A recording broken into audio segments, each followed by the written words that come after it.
Sore itu, kediaman keluarga Rendra yang biasanya tenang mendadak pecah oleh teriakan melengking. Vina, adik ipar Arini, berdiri di tengah ruang tamu dengan wajah yang memerah hebat.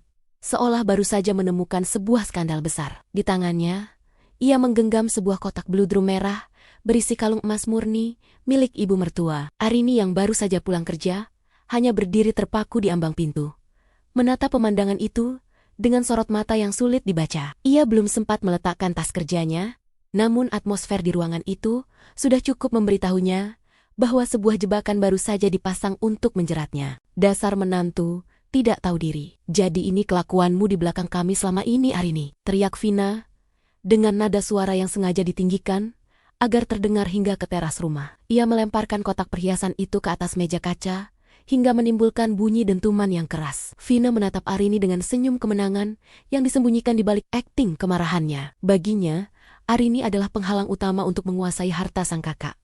Dan sore ini, ia bertekad untuk menyingkirkan wanita itu selamanya dari silsilah keluarga mereka. Rendra, yang mendengar keributan itu, keluar dari ruang kerja dengan wajah bingung sekaligus tertekan. Bukannya bertanya dengan kepala dingin, ia langsung terpengaruh oleh provokasi adiknya. "Ada apa ini, Vina? Kenapa teriak-teriak?" tanya Rendra. Vina dengan cepat menyambar lengan kakaknya, berakting seolah ia adalah pahlawan yang baru saja menyelamatkan aset keluarga. "Mas, lihat ini. Aku menemukan kalung emas ibu di dalam tas kerja Arini. Dia mau mencurinya, Mas. Dia mau menjualnya. Karena keluarganya yang miskin itu sedang terlilit hutang." Fitnah Vina tanpa ragu sedikitpun. Arini tetap diam, napasnya teratur, dan punggungnya tegak. Ia tidak menunjukkan kepanikan yang diharapkan Vina. Di dalam kepalanya, Arini sedang memetakan situasi. Ia tahu betul bahwa ia tidak pernah menyentuh kotak perhiasan itu, apalagi membawanya ke dalam tas. "Vina, berhati-hatilah dengan ucapanmu. Menuduh tanpa bukti adalah bumerang yang sangat tajam," ucap Arini dengan suara yang rendah namun sangat dingin, membuat bulu kuduk Rendra sempat meremang. Namun, Rendra yang pengecut lebih memilih membela adiknya karena tidak ingin dianggap lemah di depan keluarganya sendiri. "Bukti apa lagi, Arini? Jelas-jelas benda ini ada di tasmu," bentak Rendra sambil menunjuk tas kerja Arini yang masih tergeletak di meja. Di luar rumah, dua orang tetangga yang sedang berjalan sore berhenti sejenak karena mendengar keributan tersebut. "Kasihan ya. Padahal Arini kelihatannya orang baik. Tapi kok sampai hati mencuri perhiasan mertua sendiri?" bisik salah satu tetangga kepada rekannya. Mendengar reaksi dari luar, Vina semakin merasa di atas angin. Ia merasa rencana fitnahnya berjalan sempurna untuk menghancurkan reputasi sosial Arini di lingkungan elit tersebut. Vina terus memanaskan suasana dengan kata-kata yang semakin kasar dan merendahkan martabat Arini sebagai seorang istri. "Kamu itu cuma parasit yang numpang hidup di sini. Sekarang setelah ketahuan jadi pencuri, masih mau mengelak? Mas Rendra, kamu harus tegas. Wanita seperti ini tidak pantas ada di rumah megah kita," seru Vina dengan sombongnya. Arini hanya menatap lurus ke arah Vina, lalu beralih ke suaminya. Ia melihat pengkhianatan di mata Rendra. Tanpa mereka sadari, Arini sedang menghitung setiap kata kasar yang keluar dari mulut Vina untuk nantinya dijadikan poin-poin tuntutan hukum yang takkan bisa mereka hindari. Keserakahan telah benar-benar membutakan mata hati Vina. Melihat kakaknya mulai termakan api fitnah, ia tidak membuang waktu untuk melancarkan serangan berikutnya. Di dalam ruang tengah yang pengap oleh ketegangan, Vina menarik Rendra menjauh dari Arini, seolah-olah ingin membicarakan strategi penyelamatan keluarga. Namun, suaranya sengaja dibiarkan cukup keras agar tetap menekan mental Arini. "Mas, ini bukan soal mas ibu saja. Kamu lihat sendiri kan, Arini sudah berani menyentuh harta pribadi keluarga kita. Kalau dibiarkan, lama-lama rumah ini pun bisa dia ambil alih. Diam-diam," bisik Vina dengan nada penuh racun. Vina kemudian membuka sebuah map yang ternyata sudah ia siapkan sebelumnya di bawah meja. Ia menyodorkan beberapa lembar kertas kosong dan dokumen pengalihan aset kepada Rendra yang tampak linglung. "Mumpung dia masih di sini, paksa dia tanda tangan surat cerai dan pelepasan klaim harta. Setelah itu, biarkan aku yang mengelola aset rumah ini atas namaku. Ini demi keamanan, Mas. Supaya kalau dia menuntut makam-mukam di pengadilan nanti, dia tidak punya hak sepeser pun atas rumah ini," lanjut Vina. Matanya berkilat penuh ambisi, membayangkan rumah mewah itu segera menjadi miliknya secara hukum. Rendra menatap dokumen itu dengan tangan gemetar. Logikanya telah lumpuh oleh rasa takut kehilangan harta dan rasa malu karena tuduhan pencurian istrinya. Bukannya melindungi Arini, ia justru menatap istrinya dengan pandangan penuh kebencian. "Vina, benar. Aku tidak bisa membiarkan pencuri sepertimu menggerogoti hasil kerja kerasku. Kamu harus pergi dari rumah ini tanpa membawa apapun kecuali baju yang melekat di badanmu." Hardik Rendra. Ia merasa seolah-olah tindakannya adalah bentuk ketegasan.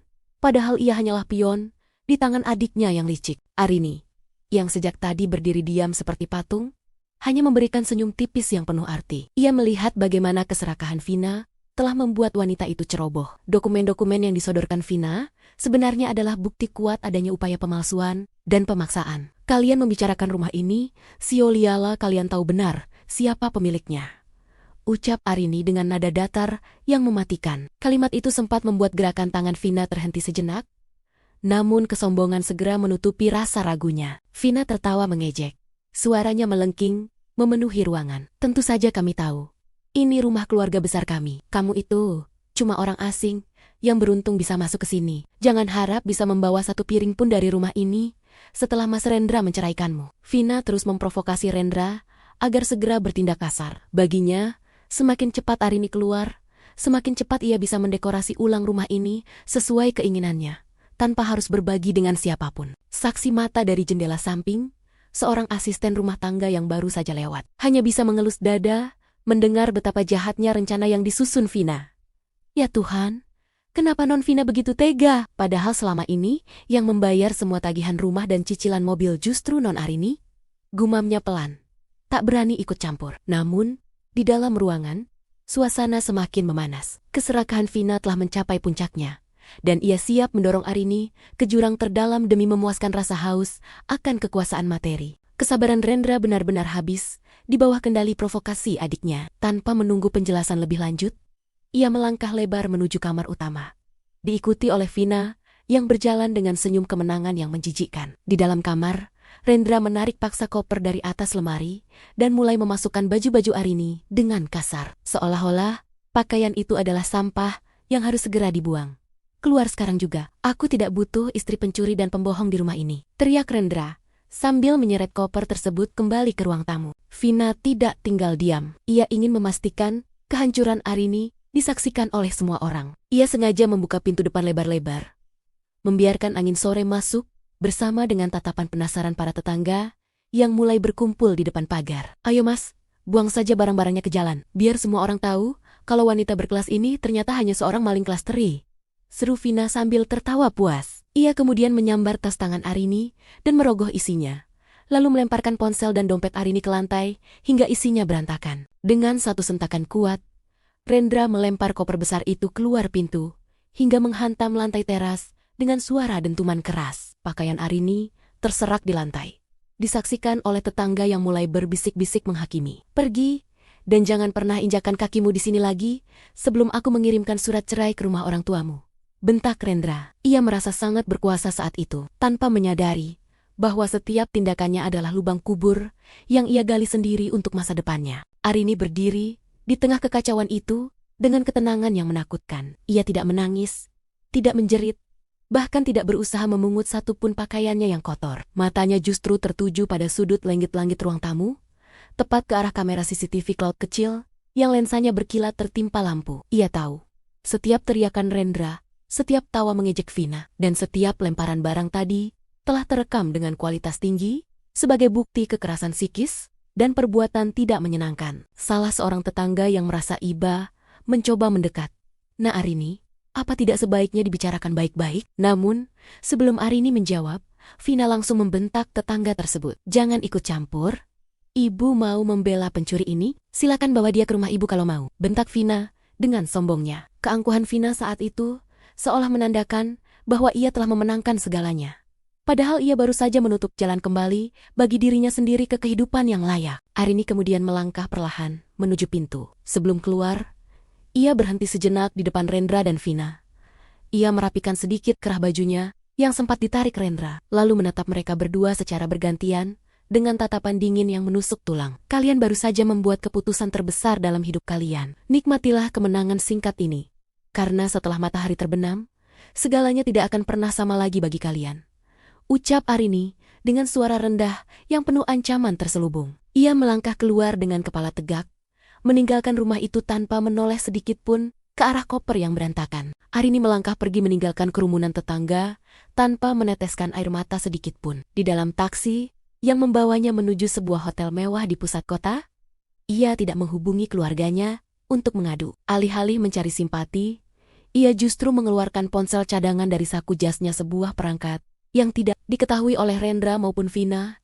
Dengan jemari yang bergerak lincah dan tenang, ia mulai mengakses server cloud pribadi. Di layar ponselnya terpampang rekaman CCTV beresolusi tinggi yang menangkap dengan jelas momen saat Vina menyelipkan kalung emas ke tasnya, hingga momen kasar Rendra melempar barang-barangnya. Sesampainya di kamar hotel, Arini tidak langsung beristirahat. Ia membuka laptopnya dan mulai menyusun amunisi yang jauh lebih mematikan daripada sekadar drama keluarga. Arini bukan sekadar istri yang bekerja. Ia adalah seorang konsultan hukum dan audit pajak independen yang selama ini memegang kendali penuh atas arus kas perusahaan keluarga Rendra. Selama ini, ia diam melihat Vina melakukan penggelapan dana kecil-kecilan karena ingin melihat seberapa jauh iparnya itu akan melangkah. "Kamu bermain dengan api di gudang bensin, Vina?"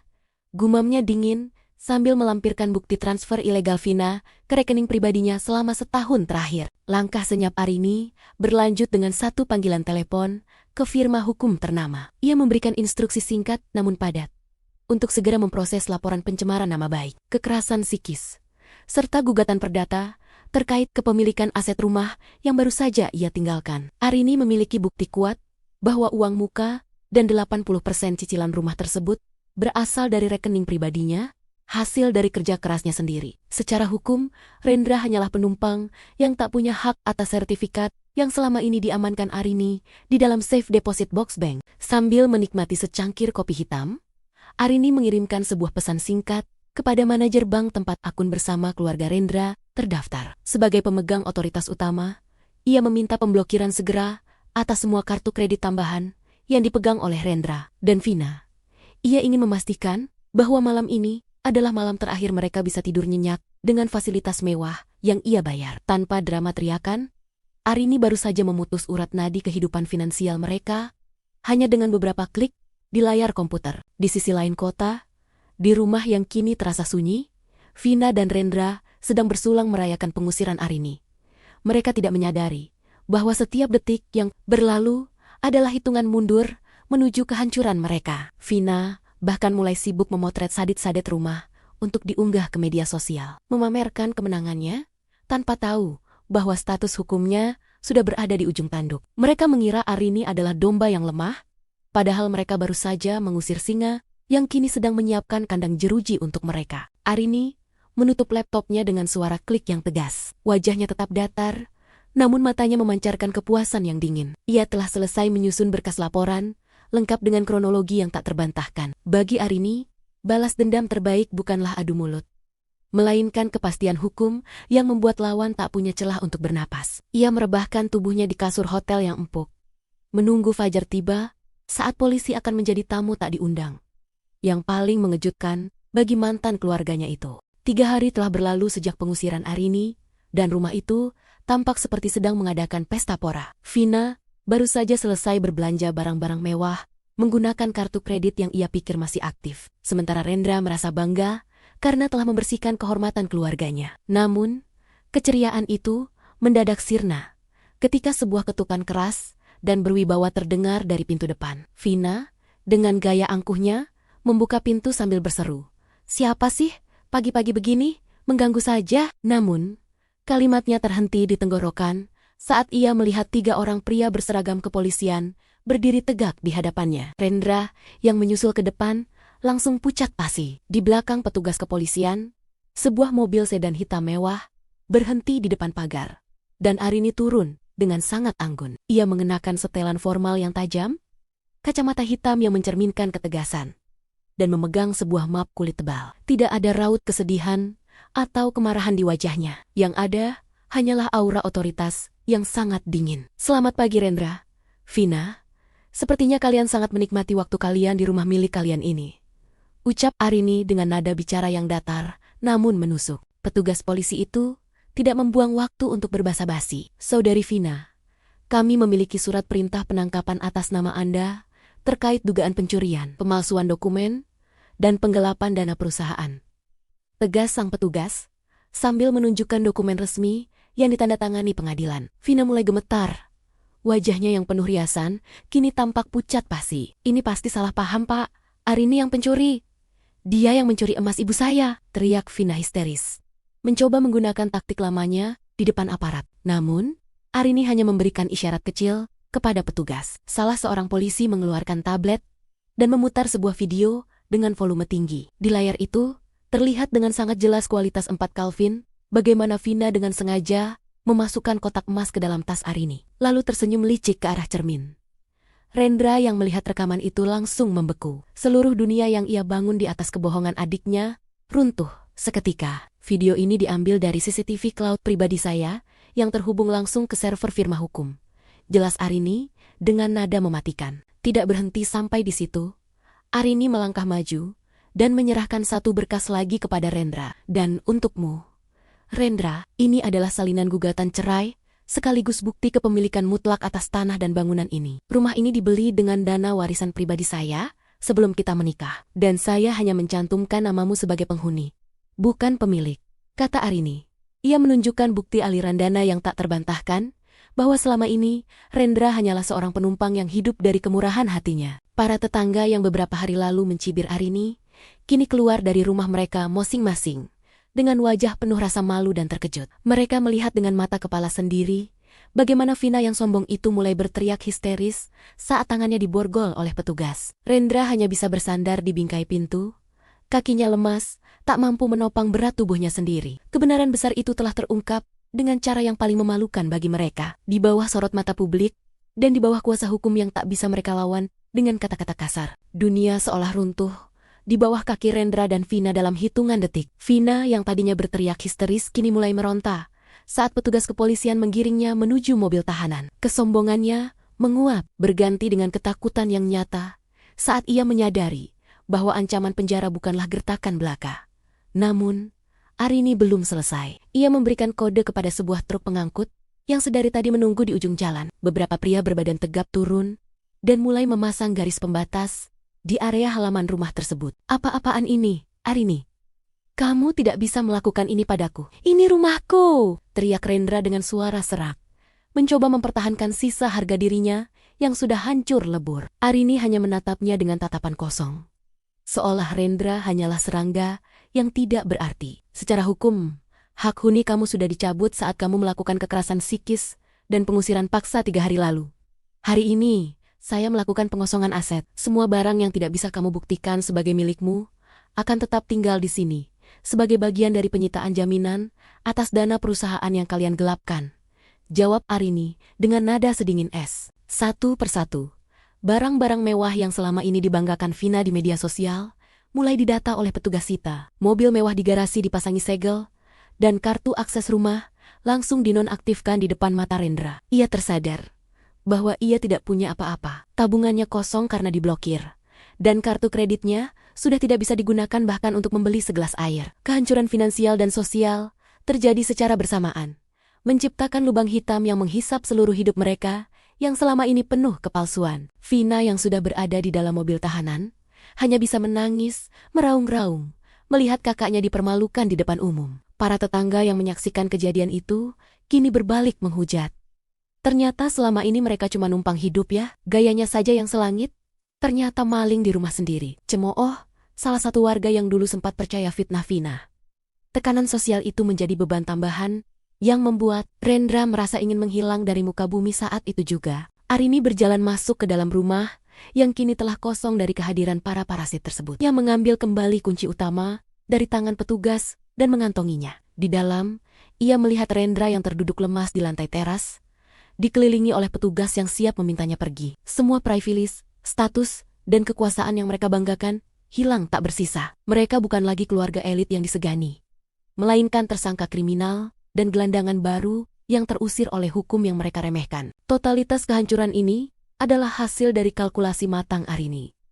Ia tidak hanya menghancurkan reputasi mereka, tapi juga memastikan mereka tidak punya sumber daya untuk bangkit kembali. Rendra menatap Arini dengan mata merah, menyadari bahwa wanita yang ia usir dengan hinaan benalu itu adalah satu-satunya pilar yang selama ini menopang hidupnya. Kini, pilar itu telah pergi, meninggalkan Rendra dalam reruntuhan hidup yang ia hancurkan dengan tangannya sendiri. Melihat Vina sudah berada di balik jeruji mobil tahanan, dan para petugas mulai mengunci gerbang rumah, nyali Rendra benar-benar ciut. Pria yang 3 hari lalu berteriak lantang mengusir istrinya itu, kini merangkak mendekat, mencoba meraih ujung sepatu Arini. Wajahnya basah oleh air mata dan keringat dingin. Sebuah pemandangan yang sangat kontras dengan sosok angkuh yang melempar koper tempo hari. Arini, tolong, maafkan aku hilaf. Aku dibutakan oleh ucapan. Vina, tolong cabut laporannya.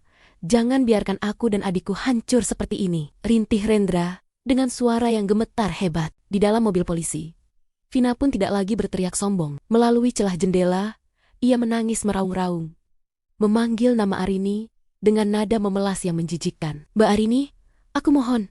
Aku yang salah. Aku yang menaruh emas itu. Tolong kasihani aku, Mbak.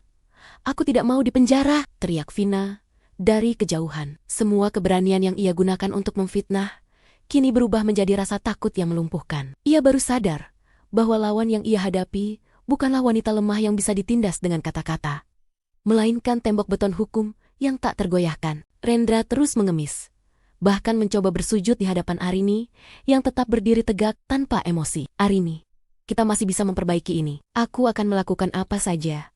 Aku akan mengusir Vina selamanya, asal kamu kembali padaku. Aku tidak punya siapa-siapa lagi, Arini, ucap Rendra dengan nada putus asa. Ia seolah lupa bahwa dialah yang memicu kehancuran ini dengan ketidakpercayaannya. Baginya sekarang, Arini bukan lagi benalu, melainkan satu-satunya sekoci penyelamat di tengah badai yang ia ciptakan sendiri. Para tetangga yang menyaksikan adegan itu hanya bisa mencibir. Kemarin sombongnya bukan main, sekarang sugit-sugit seperti itu. Benar-benar tidak punya harga diri, bisik seorang ibu dari balik pagar. Arini mendengarnya, namun ia tetap fokus pada pria di depannya. Ia menarik kakinya perlahan agar tidak tersentuh oleh tangan Rendra, seolah sentuhan suaminya adalah sesuatu yang mengotori bajunya. Tidak ada rasa iba di matanya, hanya ada kekosongan yang sangat dingin. Vina yang melihat kakaknya mengemis mulai menyadari bahwa Arini tidak akan goyah.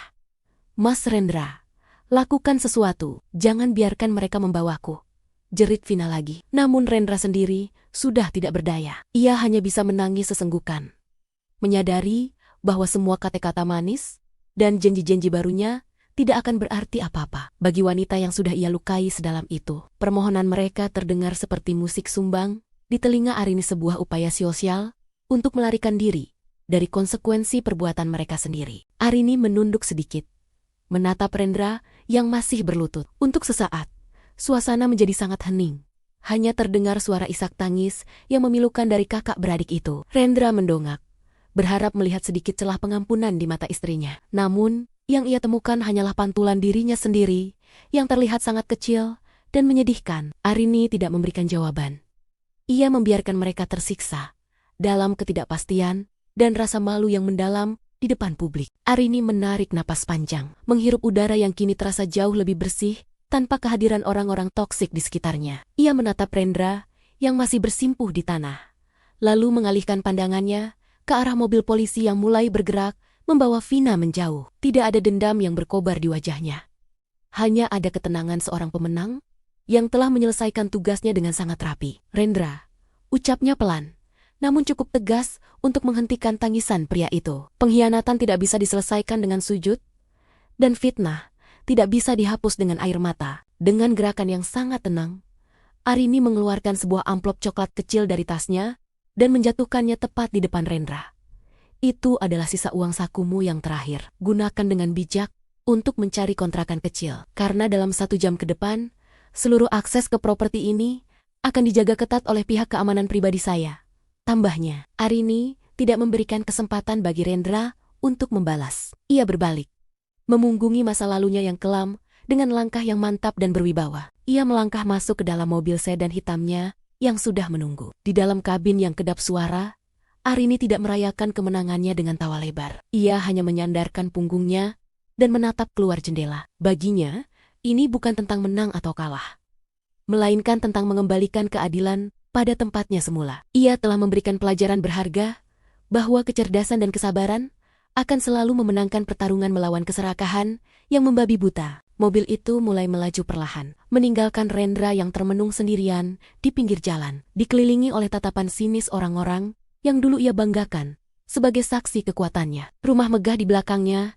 kini berdiri diam, menjadi saksi bisu keruntuhan sebuah keluarga yang dibangun di atas pondasi kebohongan. Arini tahu, perjalanannya yang baru saja dimulai akan jauh lebih cerah, bebas dari beban parasit yang selama ini menghisap kebahagiaannya. Di kursi belakang, Arini membuka tabletnya, melihat jadwal pertemuan bisnis berikutnya, seolah kejadian besar baru saja tidak terjadi. Hidupnya terlalu berharga untuk dihabiskan dengan meratapi orang-orang yang tidak tahu cara menghargai ketulusan. Baginya, bab ini sudah benar-benar tertutup, terkunci rapat oleh hukum dan keputusannya yang tak tergoyahkan. Ia telah memenangkan kembali harga dirinya. Dan itu adalah harta yang jauh lebih berharga daripada emas manapun di dunia ini. Suara sirina polisi perlahan menghilang di kejauhan, menandakan berakhirnya sebuah drama pengkhianatan yang berujung pada keadilan mutlak. Arini menutup matanya sejenak, menikmati keheningan yang mahal itu. Di jalanan yang ramai, mobilnya meluncur membelah kota, membawa seorang wanita yang tidak hanya selamat dari fitnah, tapi juga bangkit sebagai penguasa atas nasibnya sendiri. Kisah ini berakhir bukan dengan pelukan, melainkan dengan kebenaran yang berdiri tegak di atas puing-puing keserakahan.